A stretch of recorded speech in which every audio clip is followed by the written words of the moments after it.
Everyone, I am Shilpa Das and welcome to 5 Paisa. आज भी हम देखने वाले हैं इंट्राडे के Nifty and bank Nifty levels. इसके अलावा आपको देंगे 5 स्टॉक रिलेटेड रिकमेंडेशंस और साथ ही कुछ इंपॉर्टेंट स्टॉक से रिलेटेड न्यूज एंड अपडेट्स भी इस वीडियो में हम डिस्कस करने वाले हैं। आगे बढ़ने से पहले जिन व्यूअर्स ने अभी तक हमारे चैनल को सब्सक्राइब नहीं किया वो जरूर कर लें for daily stock related updates and also recommendations. शुरू करते हैं इंट्राडे निफ्टी और बैंक निफ्टी के लेवल्स के साथ।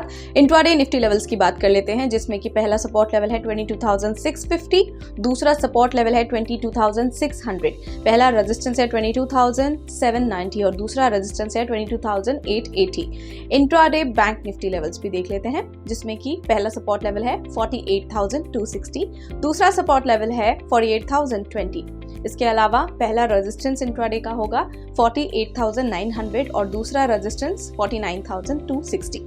चलिए अब देखते हैं 5 momentum stocks for the day, यानी कि आपको देंगे रिकमेंडेशन स्टॉक्स के जिन्हें आप होल्ड कर सकते हैं 7 to 10 डेज के लिए।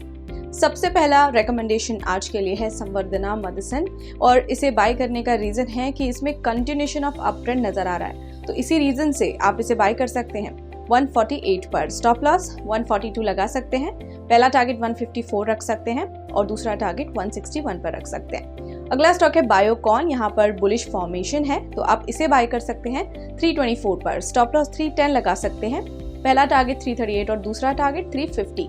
इसके अलावा AID पैरी यहाँ पर बुलिश ब्रेकआउट है तो आप इसे बाय कर सकते हैं 687 पर, स्टॉप लॉस 662 लगा सकते हैं, पहला टारगेट 710 और दूसरा target 734। Next is Crompton consumer, यहाँ पर बुलिश फ्लैग पैटर्न है, बाय कर सकते हैं 394 पर, स्टॉप लॉस 383, पहला टारगेट 404 और दूसरा टारगेट 414 पर रख सकते हैं।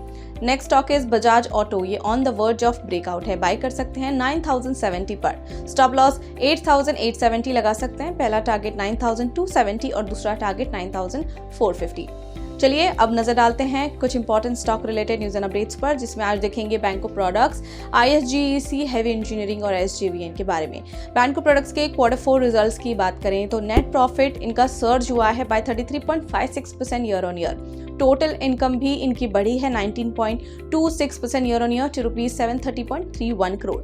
इसके अलावा ISGEC हेवी इंजीनियरिंग के Q4 रिजल्ट्स की बात करें तो नेट प्रॉफिट डिप हुआ है 22.64% year on year, total income भी डिक्लाइन हुआ है by 8.61% year on year reaching ₹1,871.97 crore.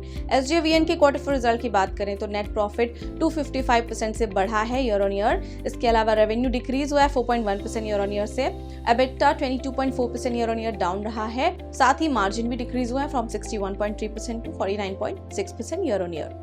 सो फिलहाल के लिए इतना ही और ऐसे इंपॉर्टेंट अपडेट्स के लिए की फॉलोइंग 5 पैसा। और अगर आपको ये वीडियो पसंद आया है तो लाइक और शेयर करना ना भूलें, साथ ही हमारे चैनल को सब्सक्राइब करना भी ना भूलें और आपके कोई भी फीडबैक या सजेशंस हैं तो हमें कमेंट सेक्शन में जरूर बताएं।